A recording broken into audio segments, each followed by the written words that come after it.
அஸ்ஸலாமு அலைக்கும் வரஹ்மத்துல்லாஹி வபரகாத்துஹு. 2020ஆம் ஆண்டினுடைய பாஸ் பேப்பர் கேள்விகள் தொடர்ச்சியாக 15 கேள்விகளை நாங்கள் பார்த்துருக்கோம். இன்றைக்கு 16வது கேள்விகள்லேருந்து தொடர்ந்துருக்கக்கூடிய கேள்விகளை செய்கிறதுக்கு முயற்சிப்போம் இன்ஷா அல்லாஹ். வளமையாக ஞாபகப்படுத்துறது போல் கேள்விகளை நான் எக்ஸ்பிளனேஷன் பண்ணுறதுக்கு முன்னால் அந்த கேள்விகள் நீங்கள் கட்டாயமாக செஞ்சுருக்க வேண்டும்ன்றது முதல் நிபந்தனை. அதை செஞ்சுட்டு பார்க்குறாக்களுக்கு தான் பெரிய ஒரு பெனிஃபிட் நன்மை இந்த வகுப்புகளில் இருக்குதுன்றதையும் ஞாபகப்படுத்திக் கொள்கிறேன். நாங்கள் 16வது கேள்விக்கு பேத்துக் கொள்வோம். 16வது கேள்வி, ஒருவருடைய குருதியில் குளுக்கோஸ் மட்டம் உத்தம மட்டத்திலும் பார்க்க, உத்தம மட்டம் அப்படிங்கிறது சரியான ஒரு லெவலில் இருக்குது, அந்த உத்தம மட்டத்திலும் பார்க்க கூடுதலாக இருக்குதாம். அவர் குளுக்கோஸில் நாங்கள் சொல்லுவோமே சீனி கூடிட்டு அப்படிங்கிற ஒரு நிலையில் இருக்குது, குளுக்கோஸினுடைய லெவல் கூடிட்டாம். அவர் பின்வரும் எந்த உணவை குறித்த அளவில் உட்கொள்ள வேண்டும், குறைந்த அளவில் உட்கொள்ள வேண்டும்னு கேட்டிருக்காங்க.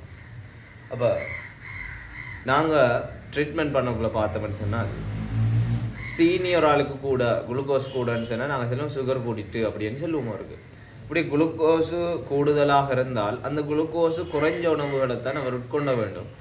குளுக்கோஸு கூடின உணவுகளை உட்கொள்றதை என்ன செய்யணும், குறைக்கணும். அதாவது சுகர் லெவல் கூடின உணவுகளை உட்கொள்றதை என்ன செய்யணும், குறைக்கணும். அப்படியான உணவுகள் எது அப்படிங்கிறத இங்கே கேள்வி. முதலாவது விட இறைச்சியை பொறுத்த மட்டும் இறைச்சியில் அதிகமாக இருக்கக்கூடிய சேதன சேர்வு என்ன, புரதம் அதிகமாக இருக்கு, புரதம் இருக்கு. இவையும் குளுக்கோஸ் அதிகரிக்கும் தான். ஆனால் மிக பொருத்தம் எதுன்னு பார்க்கணும். இறைச்சி ஓரளவு ஓகே தான், இறைச்சி ஓரளவு மீது ஸ்பீடாக அதிகரிக்காம, இறைச்சியை பொறுத்தவரையில் குருதியினுடைய குளுக்கோஸை வேகமாக அதிகரிக்காம மெதுவாக என்ன செய்யும் என்றால் அதிகரிக்கும். அது எந்த பிரச்சனையும் எங்களுக்கு ஏற்படுது. மிக வேகமாக நாங்கள் சாப்பிட்ட உடனே எங்களோட குருதியினுடைய குளுக்கோஸ் மட்டம் அதிகரித்தல் தான் பாரிய பிரச்சனைகளுக்கு எங்களுக்கு உட்படுத்தும். ரெண்டாவது பாலை பொறுத்தவரையிலும் அதிகமாக இருக்கிறது புரதம் தான், புரதம். ஆகவே இதிலையும் அந்த பிரச்சனை மாறதில்லை. மூணாவதாக எங்களுக்கு தந்திருக்கிறாங்க பயறு. இதுவும் ஒரு புரத உணவு. பயரை பொறுத்தவரையும் ஒரு புரதம் தான் அதிக அளவில் இருக்கக்கூடியது.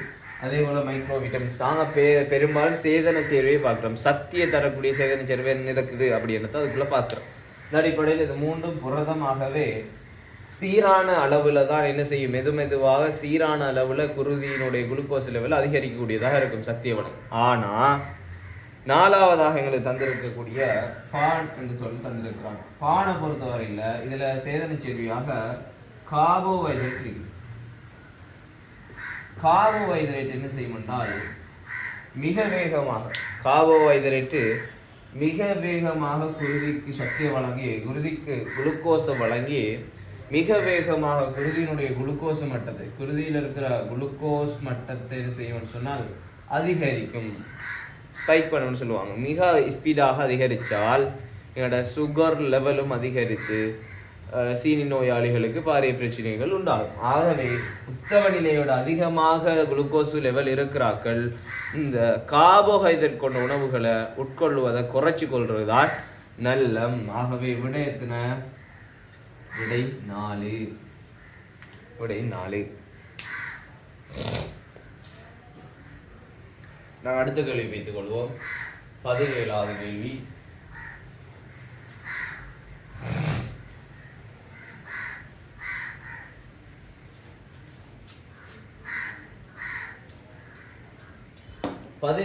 கேள்வி பொறுத்தவரை நியூக்ளிக் அமிலங்கள் பற்றிய பொய்யான கூற்றை தேர்ந்தெடுக்க. நியூக்ளிக் அமிலங்கள் பற்றி பொய்யான கூற்றை தேர்ந்தெடுக்கட்டான். எங்களுக்கு நியூக்ளிக் அமிலங்கள் பற்றி தெரியும். எங்களோட சேதன சேர்வைகளில் முதலாவது கார்போஹைட்ரேட்டு, 2வது இலைப்பட்டு, 3வது புரதம், 4வது நியூக்ளிக் அமிலம் என்று 4 சேதன சேர்வைகள் சம்பந்தமாக படிச்சிருக்கிறோம். இந்த நியூக்ளிக் அமிலத்தை பொறுத்த மட்டும் நியூக்ளிக் அமிலம்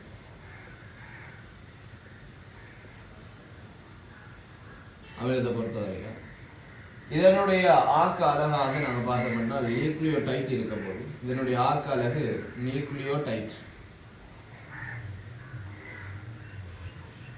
நியூக்ளியோடைட்ன்ற ஒரு வாத்துக்களால் ஆக்கப்பட்டதுதான் இந்த நியூக்ளிக் அமிலம்.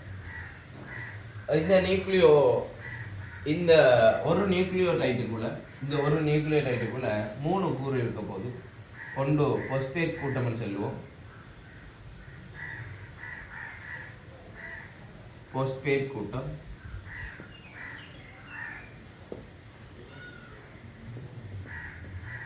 ரெண்டாவது பெந்தோசு வெல்லம்,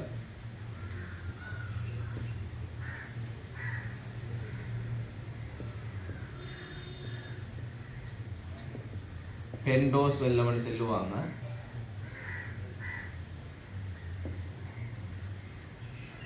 பெண்டோசு வெல்லம், மூணாவது நைதரசன் மூலம்.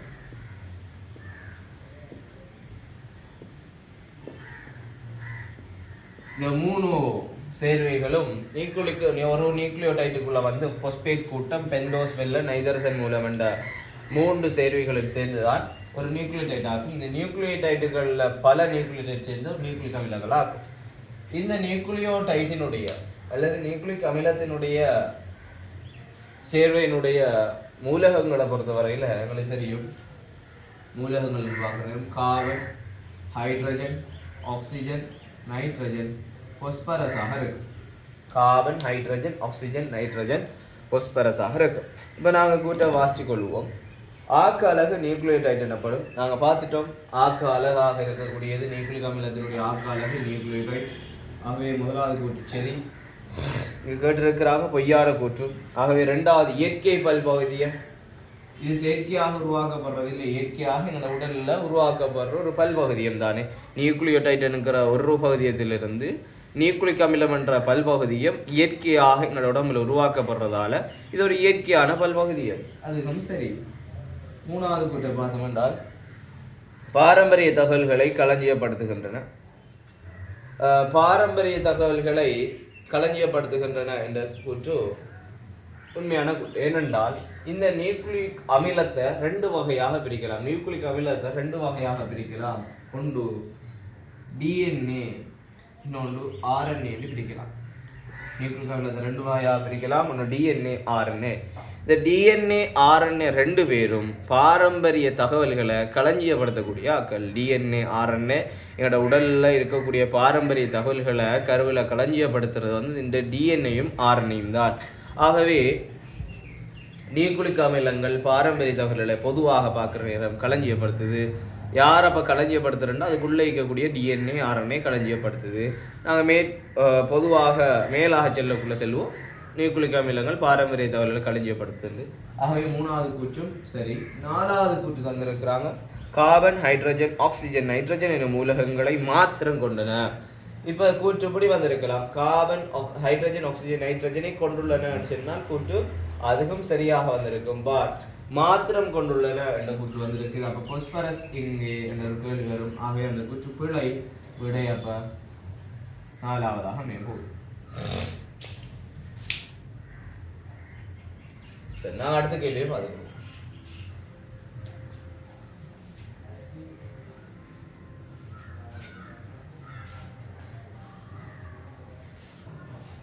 தேவையான விஷயங்களை நோட் பண்ணுறார்கள் வந்து நிப்பாட்டி வச்சு நோட் பண்ணி கொண்டு அதுக்கு பின்னால் திருப்பி பாருங்கள்.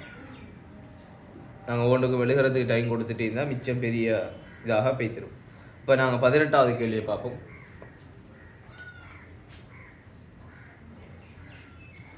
18வது கேள்வியை பொறுத்தவரையில் நீர், காற்று, வெடித்தற் பொறிமுறை ஆகியவற்றின் மூலம் பரம்பலடையும் வித்துக்களுக்கு அல்லது பழங்களுக்கு உதாரணங்கள் முறையே அப்படின்னு கேட்டிருக்கிறாங்க. எங்களுக்கு தெரியும், நாங்கள் சின்ன வயசுலேருந்து படிச்சுட்டு வர ஒரு விஷயம் 5ஆம் ஆண்டு அதில் இருக்குது, சுற்றாடல் பாடத்தில் இருக்குன்னு நினைக்கிறேன். இந்த நீரின் மூலமாக பரவலடைய வித்துக்கள், காற்றின் மூலமாக பரவலடைகின்ற வித்துக்கள், அதே போல் வெடித்தற் பொறிமுறையினூடாக பரவலடையும் வித்துக்கள் 5ஆம் ஆண்டு 7ஆம் ஆண்டு இப்படியான பாடங்கள்ல இது இருக்குது. அதே போல் ஓயலுக்கும் இந்த விஷயங்களை கொடுத்து வச்சிருக்கிறாங்க. அந்த அடிப்படையில் நீரின் மூலமாக மிக பிரபலியமாக தெரியும். நீரின் மூலமாக பரம்பல் அடைகிற வித்துக்களில் நாங்கள் பார்த்தோம் என்றால் நாங்கள் எல்லாருக்கும் அது சென்னோனே எங்களுக்கு ஞாபகம் வர நீரின் மூலமாக பரவலடை வித்துன்னு சொல்லி சென்னம்னாலே ஞாபகம் வரக்கூடியது தேங்காய் நீரின் மூலமாக பரவல் அடையும் இல்லையா. ரெண்டாவது காற்றின் மூலமாக பரவல் அடையக்கூடியது அப்படின்னு சொல்லி பார்த்தோம்னா காற்றின் மூலமாக பரவல் அடையக்கூடியது நிறைய இருக்குது இல்லையா. எருக்களை காற்றின் மூலமாக பரவல் அடையக்கூடியதாக இருக்கும். அதே போல சில இந்த பஞ்சு காற்றின் மூலமாக பரவல் அடையும். இப்படியாக காற்றின் மூலமாக பரவல் அடையக்கூடியதும் இருக்குது. அதே போல வெடித்தல் பொறிமுறையின் மூலமாக ரப்பரை பார்த்தால் வெடித்தல் பொறிமுறையினூடாக பரவலடையும், வெண்டி வெடித்தல் பொறிமுறையினூடாக பரவலடையும். இப்படியாக நிறைய வெடித்தல் பொறிமுறையினூடாக பருத்தி எல்லாம் வெடித்தல் பொறிமுறையினூடாக என்ன செய்து பரவல் அடையக்கூடியதாக இருக்குது. அதே போல விலங்குகள் மூலமாக பரவல் அடையக்கூடியது இருக்குது. நாங்கள் குண்டுமணி அதே போல புலிநாகம் இப்படியான விஷயங்கள் விலங்குகள் மூலமாக பரவல் அடையக்கூடியதாக இருக்கும். ஆக எங்களுக்கு இது பார்த்தோன்னு எங்களுக்கு தெரியுது.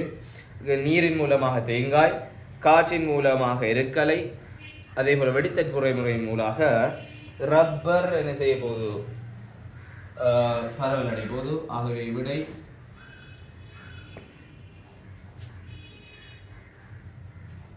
மூன்றாக நாங்கள் எடுக்கலாம். அடுத்து 19வது கேள்விக்கு நாங்கள் பேசி போடுவோம்.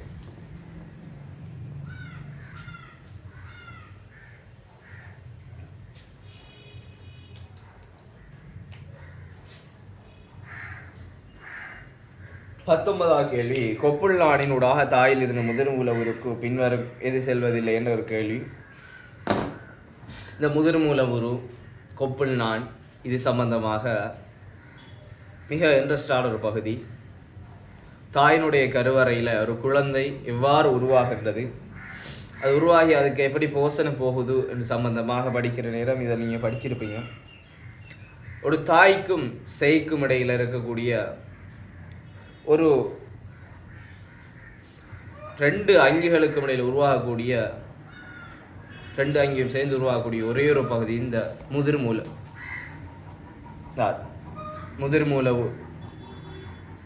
இந்த கொப்புள் நான் தான் சரிதானே. அந்த 2 அங்கிகளையும் சூழ் வித்தகம் என்ற ஒரு பொருள் இருக்கும். இந்த 2 அங்கிகளையும் சேர்த்து உருவாகின சூழ் வித்தகத்துக்கு தாய்க்கும் சேய்க்கும் இடையிலான இந்த தொடர்பை பேணுறதுக்கு எங்களுக்கு அங்கே உதவுறது கொப்புள் நான். இந்த கொப்புள் நானுக்குள்ள 2 நாடிகளும் ஒரு நாளமும் காணப்படக்கூடியதாக இருக்கும் சரிதானே. இந்த கொப்புள் நானை பொறுத்த வரையில் இதில் விஷயோட அம்சம் இருக்கும். தாயிலிருந்து குருதிகளை எடுத்துக்கொண்டு வந்தாலும் தாயினுடைய குருதியையும் சேயினுடைய குருதியையும் என்ன செய்யாது, ஒண்டா கலக்காது. தாயிலிருந்து நோய்களை என்ன செய்யாது, சேய்க்கு கொண்டு வர மாட்டாது. ஆனால் சிறிய வைரசுக்களாக இருந்தால் அவை கொண்டு செய்யலாது. மிச்சம்படி பிறபொருள் எதிரிகள் அதே போல போசனைகளை தான் கொண்டு வந்து தரும். அதே போல தாயினுடைய குருதி தொகுதிக்கு சேயினுடைய குருதியினுடைய கார்பனீரோட்சைட் அது சுவாசித்து அந்த குழந்தை சுவாசித்து மிகுதியாக இருக்கக்கூடிய கார்பனீரோட்சைட் என்ன செய்யும், நான் செல்லவர்னு சொன்னால் தேவையற்ற வாயுக்களை என்ன செய்யும், தாயினுடைய குருதி தொகுதிக்கு கொண்டாந்து சேர்க்கும். இந்த வேலைகளை பொதுவாக இந்த கொப்புள் நான் செய்யக்கூடியதாக இருக்கும். அப்போ இங்கே கேட்குற கேள்வி, கொப்புள் நானினூடா தாயிலிருந்து முதிர்மூல உருக்கு எது செல்ல மாட்டாது அப்படின்னு கேட்குறாங்க. குருதி செல்லாட்டி எப்படி குழந்தை உயிர் வாழ்கிற? குருதியினுடையத்தான் போசனை கொண்டு செல்லப்பட வேண்டும், குருதியினூடாகத்தான் ஆக்சிஜன் கொண்டு செல்லப்பட வேண்டும். ஆகவே குருதி கட்டாயமாக என்ன செய்யும், கொண்டு செல்லப்படும். 2வது போசனை பதார்த்தங்கள். நான் இப்போ தான் சொன்னேன், குருதியினூடாகத்தான் போசனை பதார்த்தங்கள் கொண்டு செல்லப்படுறேன். போசனை பதார்த்தம் போகாமல் அந்த குழந்தை எப்படி அதற்கு தேவையான போசனைகளை பெற்றுக்கொள்ள முடியும்? ஆகவே போசனை பதார்த்தங்கள் கொண்டு செல்லப்படும். 3வது ஆக்சிஜன், சுவாசிப்பதற்காக ஆக்சிஜன் கொண்டு செல்லப்படும். முதிர்மூலவரிலிருந்து சுவாசித்ததுக்கு பின்னால் தாய்க்கு கார்பனோக்சைடு என்ன செய்யும், கடத்தப்படக்கூடியதாக இருக்கும். 4வது நோய்க்காரணிகள் தாயிலிருந்து முதிர்மூலவர் கொப்புள் நாணினூடாக கடத்தப்பட மாட்டாது. அது மிகச்சிறிய வைரசுக்களாக எய்ட்ஸ், HIV போன்ற மிக நுண்ணிய வைரசுக்கள் தான் என்ன செய்யப்படும், கடத்தப்படுது. அதுக்கு வேறு காரணிகள் இருக்குது, அதுகள் தான் கடத்தப்படுமே தவிர பாரிய நோய் காரணிகள் என்னவும் கடத்தப்பட மாட்டாது. ஆகவே விடை என்று சொல்லி பார்க்குற நேரம் எங்களுக்கு விடை 4வதாக எங்களுக்கு எடுத்துக்கொள்ள முடியும். நோய் காரணிகள் என்ன செய்யாது, கடத்தப்பட மாட்டாது. அடுத்ததாக நாங்கள் 20வது கேள்வி பேசிக்கொள்வோம். 20வது கேள்வி, முழு அகத்தரிப்பு தோற்ற பாட்டை காட்டும் கதிர் வரைபடம் யாது? இதை சிம்பிளாக விளங்கக்கூடிய ஒரு பகுதி. முழு அகத்தரிப்பு அப்படிங்கிறது என்ன? இப்போ எங்களுக்கு தெரியும், தெரிப்பு ஒளித்தரிப்புங்கிற விஷயத்திலிருந்து வருவோம்.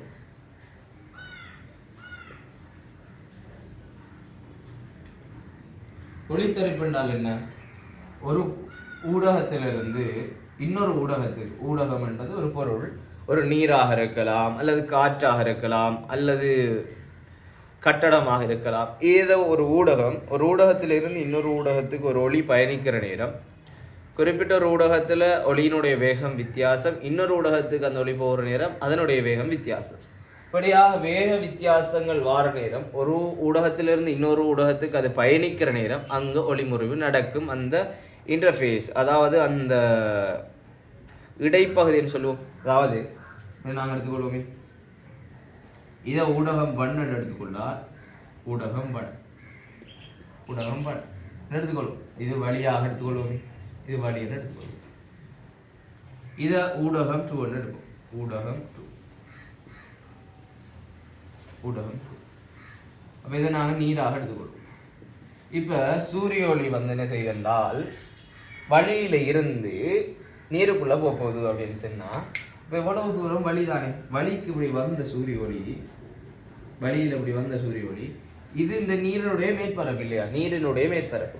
இந்த நீரினுடைய மேற்பரப்பில் படுகிற நேரம் அதனுடைய வேகம் என்ன செய்யப்படுது, வித்தியாசம். இது வழி, இது நீர். அப்போ வேகம் என்ன செய்யப்படலாம், வித்தியாசப்படலாம். இப்படி வேகம் வித்தியாசப்படக்கூட இது என்ன செய்யும், முறிவடையும்.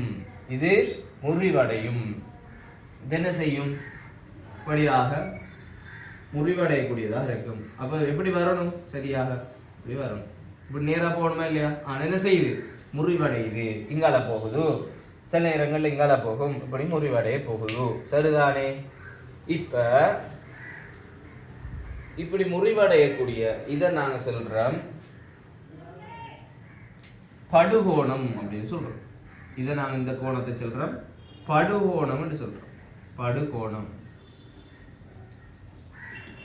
இதுக்கு நாங்க சொல்றோம் பேர் தெரிகோணம். இதுக்கு சொல்ற பேர் நாங்க தெரிகோணம். இந்த படுகோணத்தினுடைய அளவு அதிகரிக்க அதிகரிக்க இந்த தெரிகோணத்தினுடைய அளவும் அதிகரிக்கும்.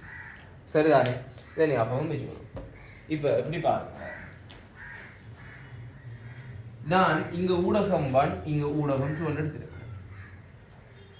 இது ஒரு ஐதான ஊடகம், இது ஒரு அடர்ந்த ஊடகம். அதுக்கு காரணம் என்றால் வளியினுடைய அடர்த்தியை விட நீரினுடைய அடர்த்தி என்ன அதிகம். ஆகவே நான் மாறிக்கிறேன். இதை நீராகவும் இதை வழியாகவும் எடுக்கிற நேரம் நீர்ல இருந்து ஒளி வருகிற நேரம் இப்படியாக வரக்கூடிய, நீர்ல இருந்து ஒளி வரக்கூடிய இப்படியான வரக்கூடிய ஒளி நேராக அப்படி போகாம என்ன செய்யும்னு சொன்னால் இப்படியாக முறிவடையும். இப்படி முறிவடையும் இல்லையா? இப்ப இப்படி வந்தது இப்படி முறிவடையும். அதே நேரம் நான் சொன்னதானே படுகோணம் அதிகரிக்க அதிகரிக்க முறிகோணம் அல்லது தெரிகோணம் அதிகரிக்கும். நாங்க இப்படி வரக்கூடிய ஒளின்னு வச்சுக்கொள்வோம். இப்படி வரக்கூடிய, அப்ப இந்த படுகோணம் அதிகரிக்கும். ஆகவே இங்க என்ன செய்யுது, முறிகோணமும் இப்படி அதிகரிக்கும். வணங்கிச்சா? படுகோணம் அதிகரிக்க அதிகரிக்க முறிகோணம் அதிகரிக்கும். இப்படியாக ஒரு சந்தர்ப்பத்துல இந்த படுகோணம் அதிகரிச்சு கொண்டு போற நேரம் இந்த முறிகோணம் இந்த கிடையாச்சு இருக்கிறார், இந்த வழியினுடைய மேற்பரப்பை மருவி செல்லக்கூடியதாக முறிவடை. இந்த படுகோணம் அதிகரிச்சு ஒரு கட்டத்துக்கு போகக்குள்ள இது இந்த முறிகோணம் அல்லது தெரிகோணம் இந்த மேற்பரப்பை மருவி செல்லக்கூடியதாக கிடையாக என்ன செய்யும் என்றால் தெரிப்படையும். அதாவது இதனுடைய பாகை 90 இருக்கும். செங்கோணத்தில் என்ன செய்யும், முறிவடையக்கூடியதாக இருக்கும். 90 பாகை செங்கோணத்தில் முறிவடையும். அந்த நேரம் இந்த கோணத்தை சொல்லுவோம், அந்த நேரம் இந்த கோணத்தை சொல்லுவோம். இந்த குறிப்பிட்ட கோணத்தை, இந்த படுகோணத்தை நாங்கள் சொல்லுவோம் அவதி கோணம் என்ற பெயரால் சொல்லுவோம். அவதி கோணம்.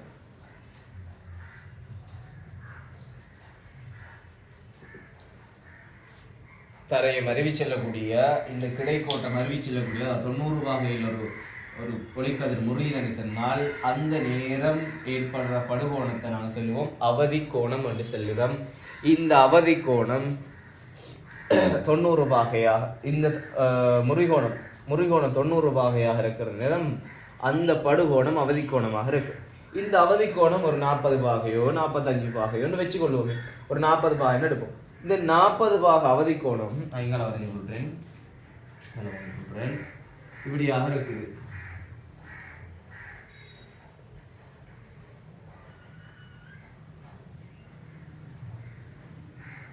இப்படி போகுது 90 பாகை. இதுதான் அவதி கோணத்தை ஏற்படுத்தக்கூடியதாக இருக்குது. இதுதான் இந்த அவதி கோணம் என்று வச்சுக்கொள்வோம். இது ஒரு 30 பாகை அப்படின்னு வச்சுக்கொள்வோம். சரி, 40 பாகைன்னு வச்சுக்கொள்வோமே. 45 பாகை. இந்த 45 பாகையில இந்த அவதி கோணத்தை இது உருவாக்குது. ஏனென்றால் அதனுடைய முடிகோணம் கிடைமட்டத்தை மருவி செல்லுது 90 பாகையில் என்று இருந்தால். இந்த 45 பாகை என்றது மீண்டும் படுகோணம் அதிகரித்து 46 ஆகினால் 45 என்றது 46 ஒரு பாகை, அதாவது ஒரு பாகை கலை என்கிற நுபி இருக்குது. ஒரு பாகை 60 கலை, ஒரு கலை அதிகரித்தால் 45 பாகை ஒரு கலை அதிகரித்தாலும் கூட நாங்கள் 46 எடுப்போம். 46 பாகையாக வருது. 46 இவ்வளவு 46ன்னு வச்சுக்கோம். 46 பாகையாகிற நேரம் இங்கு என்ன தோற்றப்பாடு நடக்கும் என்றால் முழு அகத்தரிப்புங்கிறது இங்க 46ஆக இருந்தால் இதுலையும் 46 பாகை 46 பாகையாக இங்க முறிவடை. விளங்குதா விஷயம்? இந்த அவதி கோணம் இந்த அவதி கோணம் 90 பாகை வருகிற முறிகோணம் 90 பாகை வருகிற நேரம் ஏற்பட்ட இந்த அவதி கோணத்தை விட ஒரு தசம், அதாவது ஒரு பாகை அதிகரிச்சாலும் கூட, ஒரு கலை பாகையோட சின்னது கலை அதிகரிச்சாலும் இது முழு அகத்தரிப்பு அடையும். முழு அகத்தரிப்பு அடையும் சொன்னால் இங்கால பக்கத்தில் இருக்கக்கூடிய இந்த கோணமும் இங்கால பக்கத்தில் இருக்க இந்த கோணமும் சமனாக இருக்கும். அது ஒரே ஊடகத்துக்குள்ளதான் இருக்கும். சரிதானே? இந்த அவதி கோணம் ஏற்படுறதுக்குரிய ரூல்ஸ் என்ன சொன்னால் இது அடர்ந்த ஊடகத்திலிருந்து ஐதான ஊடகத்தான் நடக்கணும். அடர்ந்த ஊடகத்திலிருந்து இந்த அடர்ந்த ஊடகத்திலிருந்து ஐதான ஊடகத்துக்கு தான் நடக்கணும். ஐதான ஊடகத்திலிருந்து அடர்ந்த ஊடகத்துக்கு இந்த சந்தர்ப்பங்கள், இந்த அவதிக்கோண சந்தர்ப்பமோ முழு அகத்தரிப்பு சந்தர்ப்பமோ என்ன செய்யாது, நடக்காதுன்றதை ஞாபகம் வச்சுக்கொள்வோம். 20வது கேள்வி, முழு அகத்தரிப்பு தோற்றப்பாட்டை காட்டும் கதிர் வரைபடம். இங்க பாருங்க, நான் சொன்னது என்ன, இங்கால 46ன்னா இங்காலையும் 46. அப்படியான வரைபடம் எதுவாக இருக்குதுன்னு சொல்லி பார்த்தோம்னால் விடை எங்களுக்கு ஒன்றாக இருக்க போகுது. விடை ஒன்றாக இருக்க போகுது.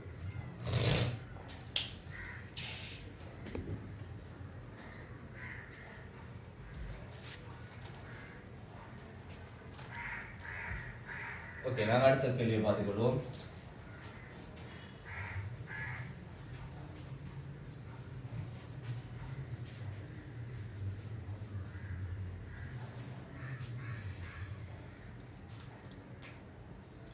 இருபத்தி கேள்வி.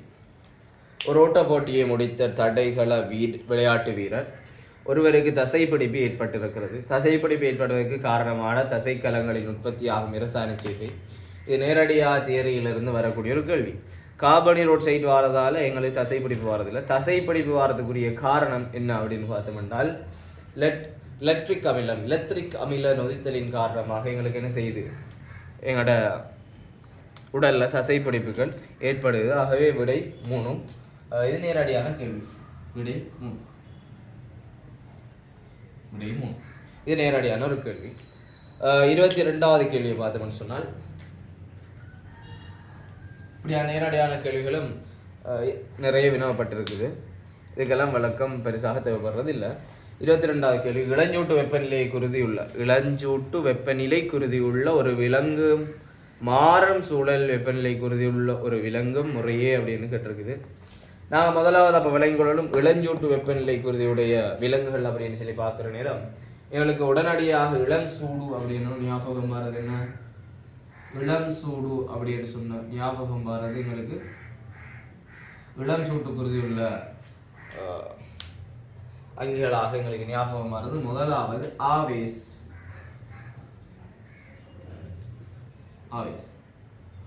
ரெண்டாவது மாறும் சூழல் குருதி உள்ள சூழலுக்கு ஏற்ற தங்கள் வெப்பநிலையை மாற்றிக்கொள்ளக்கூடிய விலங்குகளாக அம்பிபியாக்கள் இருக்கு. அம்பிபியா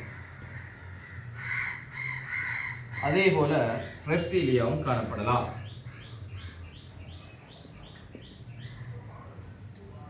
ரெப்டிலியா இது ரெண்டும் காணப்படலாம். ஆனால் பெரும்பாலுமான இடத்துல அம்பிபியா தான் சரியாக வரப்போகுது. ரெப்டிலியா சில இடங்கள்ல வரலாம். சரிதானே? அப்போ இளம் சூடுன்னு வரக்குள்ள எங்களுக்கு ஆபேஸ் மாறாத வெப்பநிலை குருதி உள்ளது அப்படின்னு சொல்லி வந்தால் எங்களுக்கு தெரியும் முளையூட்டிகள் மாமேலியா வரக்கூடியதாக இருக்கப்போம். ஆகவே எங்களுக்கு இளம் சூட்டு குருதி உள்ள ஆவேஸ் வரணும். ரெண்டாவது மாறும் சூழமைப்பு குருதிக்கு அம்பிபியா அல்லது ரெப்டிலியா வரணும். இப்படியே நாங்கள் பார்க்குற நேரம் முதலாவது புறாவும் தவளையும். புறா என்கிறது ஒரு ஆவேஸ், தவளை அப்படிங்கிறது ஒரு அம்பிபியா. ஆகவே முதலாவது விடை சரியாக இருக்குது. முதலாவது விடை சரியாக தான் இருக்குது. சரி, ரெண்டாவது விடை மூணாவதுலையும் பார்த்து கொண்டு வருவோம். ரெண்டாவது விடை பார்த்தால் கரடியும் எலியும். கரடி அப்படிங்கிறது ஒரு மமேலியா. மமேலியா இளம் சூட்டு குருதி அல்ல, மாறாத வெப்பநிலையுடைய குருதி. எலியும் ஒரு மமேலியா தான், ரெண்டு மமேலியா. ஆகவே இளம் சூடு மாறும் சூடு ரெண்டும் பிழை, அப்படி வாரத்துக்கு வாய்ப்பில்லை. மூணாவது சாரை பாம்பு ஒரு ரெப்டிலியா, இளம் சூட்டு குருதி கிடையாது. முறையை கேட்டிருக்கு திமிங்கிலம் மமேலியா, வாய்ப்பில்லை, பிழை, மூணாவது பிழை. நாலாவது பார்த்து கொண்டால் முதலையும் ஆமையும். முதல ரெப்டிலியா, ஆமை அம்பிபியா. ஆமை அம்பிபியா ஓகே, ரெப்டிலியா இளம் சூடு கிடையாது, மாறும் வெப்பநிலை குருதியுடையது. ஆகவே பிழை. ஆகவே முதலாவது விடை சரியாக இருக்க போகுது. ஆகவே விடை ஒன்றாக இருக்கும்.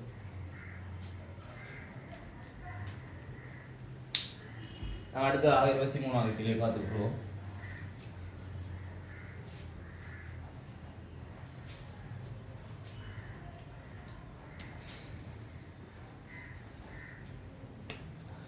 ஒன்று தசம் 5 வோல்ட் மின்னியக்க விசையுள்ள இரு உலர்கலங்களிலிருந்து 3 வோல்ட் அளவை பெறுவதற்கு பயன்படுத்தத்தக்க அமைப்பு யாதன்னு கேட்டிருக்கிறாங்க.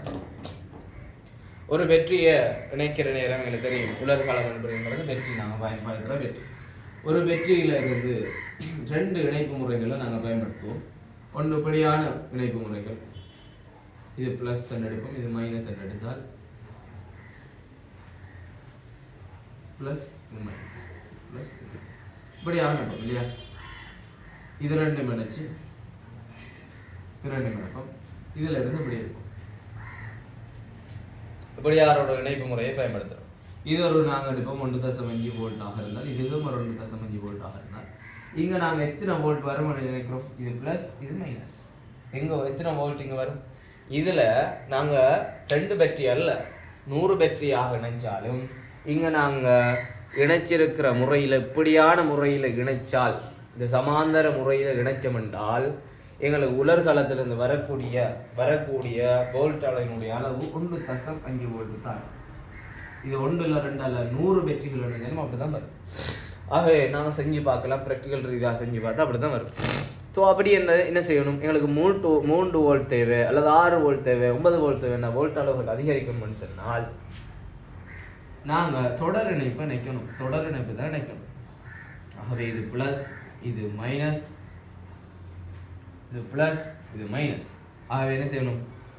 பிளஸ்ல இருந்து 1 மைனஸ் பிளஸ் இது ரெண்டையும் இணைக்கணும், மைனஸ்ல இருக்கணும். இப்போ தொடர் இணைப்பு அப்படின்னு சொல்லலாம். இதை நாங்கள் சொல்கிறோம் தொடர் இணைப்பு அப்படின்னு சொல்கிறோம். அது ஏனென்றால் தொடர் இணைப்பு இதில் இருக்கக்கூடிய இலத்திரனை செய்யும் என்றால் சுற்றி ஓடக்கூடியதாக இருக்கும்.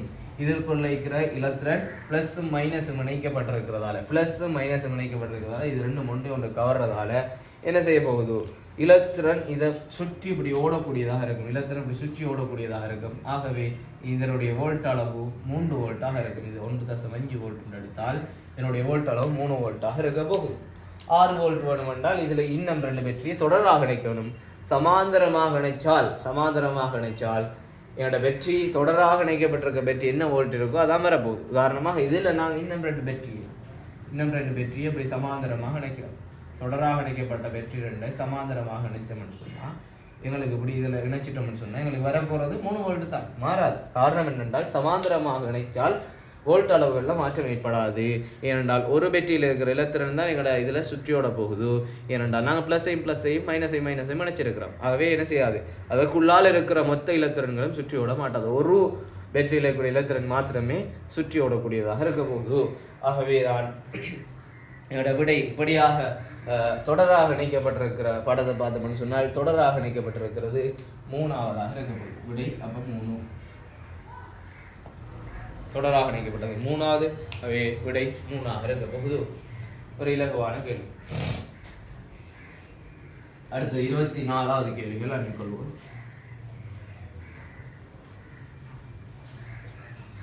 24வது கேள்வியை பொறுத்தவரையில் ரசாயனவியலோடு சம்பந்தப்பட்ட கேள்விகள்.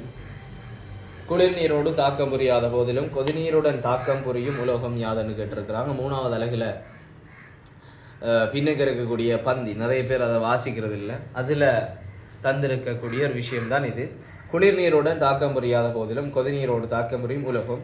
உலோகங்களை பொறுத்தவரையில் பொதுவாக 1ஆம் கூட்டம் 2ஆம் கூட்டம் உலோகங்கள் அனைத்துமே உலோகங்கள் தான்.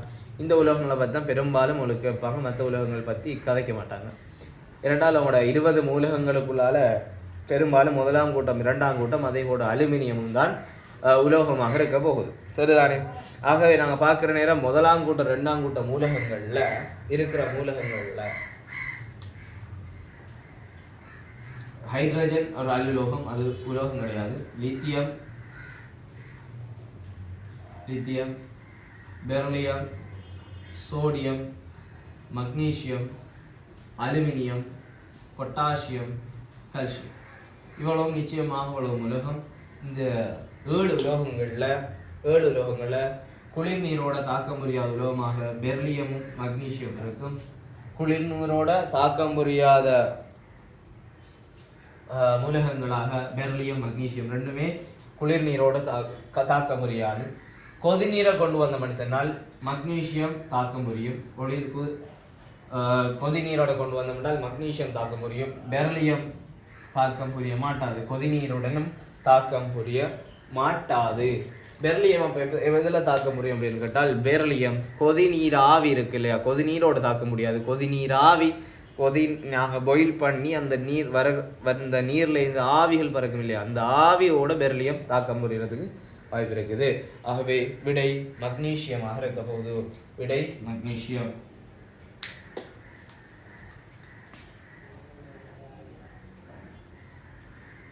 இரண்டாவது விடை. 25வது கேள்விக்கு பேசிக்கொள்வோம். எல்லாரும் செய்யக்கூடிய ஒரு கேள்விதான். ஏனென்றால் 25வது கேள்வி COVID-19 கொரோனா வைரஸ் சம்பந்தமாக கேட்கப்பட்ட கேள்வி. எல்லாரும் அனுபவிச்சது இல்லையா, நாங்கள் எல்லாரும் அனுபவிச்ச ஒரு நோய் சம்பந்தமான கேள்வி. COVID-19 வைரஸ் பற்றி சரியான கூற்று ஒளிநுணவு காட்டினூடாக அவதானிக்கப்படலாம். ஒளிநுணவு காட்டினூடாக அவதானிக்கப்பட்டால் நாங்கள் எங்களோட ஸ்கூல்களில் அல்லது எங்களோட ஊரில் இருக்க ஹாஸ்பிட்டல்களில் நாங்கள் என்ன செய்யலாம், கொரோனா வைரஸை பார்த்துருக்கலாம். எங்களோட ஸ்கூல்லேயே நாங்கள் போய்த்து பார்த்துக்கலாம் தானே. ஏன் பார்க்க முடியலை? ஒளிநுணவு காட்டினூடாக வைரஸுகளை அவதானிக்க முடியாது. நாங்கள் ஏற்கனவே பேசிக்கான கொரோனா வைரஸ் அப்படின்றது இல்லை, எந்த ஒரு வைரஸையும் என்ன செய்ய முடியாது, ஒளிநுணவு காட்டினூடாக அவதானிக்க முடியாது. ரெண்டாவது, அணுசேவ தாக்கங்கள் நிகழ்த்துகிறது. அணுசேவ தாக்கங்களை நிகழ்த்தும். எப்படி நிகழ்த்தும் என்றால், வைரஸுக்களை பொறுத்தவரையில் முதலாவது கூற்று பிழை. முதலாவது கூற்று பிழையான கூற்று. ரெண்டாவது கூற்று அணுசேவ தாக்கங்களை நிகழ்த்தும். பட் அது ஒரு விருந்து வழங்கினுடைய உடலுக்குள்ளே போனதோட தான் நிகழ்த்தும். சாதாரணமாக சூழலில் இருக்கிற நேரம் வைரஸுகள் உயிரற்றுது. எனவே சாதாரணமாக சூழலில் இருக்கிற நேரம் அதனால் என்ன செய்ய முடியாது, அணுசேவ தாக்கங்களை நிகழ்த்த முடியாது. அது ஒரு விருந்து வழங்கினுடைய உடலுக்குள்ள போகிற நேரம் தான் அதனுடைய அணுசேவ தாக்கங்கள் நிகழ்த்த முடியும். என்ற அப்போ தான் அதுக்கு உயிர் வரக்கூடியதாக இருக்க போகுது. சரிதானே? ஆகவே இது கொஞ்சம் டவுட்டான கூற்று. அணுசேவ தாக்கம் நிகழ்த்தும் தான், பட் டவுட் இருக்கக்கூடிய கேள்வி. நாங்கள் பெண்டிங்கில் வைப்போம். 3வது கூற்றை பார்த்துட்டு வருவோம். 3வது காட்டம் அதில் வருவோம். சில நேரம் சரியாகலாம், சில நேரம் பிழையாக வரலாம். டிஎன்ஏ உள்ள ஒரு கருவை கொண்டிருக்கிறது. நாங்கள் வைரஸுக்குள்ளே தெளிவாக படிச்சிருக்கிறோம். டிஎன்ஏனுடைய கருவில் பிள்ளை RNA தான் அதனுடைய கருவுக்குள்ளே இருக்கக்கூடிய புறப்புரிமை தகவல்களை சேமிக்கிறதாக இருக்கலாம், எல்லாம் ஆர்என்ஏனுடைய வேலையாக இருக்கும். உயிருள்ள இயல்புகளையும் உயிரற்ற இயல்புகளையும் காட்டுகின்றது. எஸ், 4வது கூட்டு சரி. ஏன் உயிருள்ள இயல்புகளையும் உயிரற்ற கூட்டுகளையும் சரின்னு சொன்னால், விருந்து வழங்கி உள்ள போறது வரைக்கும், விருந்து வழங்கி உள்ள போற வரைக்கும் அது உயிரற்ற இயல்புகளை காட்டக்கூடியது. விருந்து வழங்கிக்குள்ள பெய்தரண்டால், விருந்து வழங்கின மனிதனோ விலங்கோ தாவரமோ உயிருள்ள ஒரு பொருட்களால் போனால் அவர் தான் ராஜா. அவர் செல்றதான் கேட்கணும், செல்ற அளவுக்கு அட்டகாசம் பண்ணக்கூடிய ஒரு நுண்ணங்கி. ஆகவே உயிரற்ற இயல்புகளையும் உயிருள்ள இயல்புகளையும் காட்டுவாரு. ஆகவே அது சரி. ஆகவே அணுசெய்வதை காட்டுறது பிள்ளை. அணுசெய்வதை இவர் போனது பிறகு காட்டுவாரு. அது தெளிவாக தந்திருந்தா அந்த கூட்டு சரி. ஆனால் தெளிவில்லாமல் இருக்கிறதால் அந்த கூட்டு பிள்ளை. ஆகவே விடை 4ஆக இருக்க போகுது. விடை 4ஆக இருக்க போகுது. இது வரைக்கும் நாங்கள் 25 கேள்விகள் பார்த்துருக்கிறோம். தொடர்ச்சியாக மற்ற கேள்விகளை பார்ப்போம்.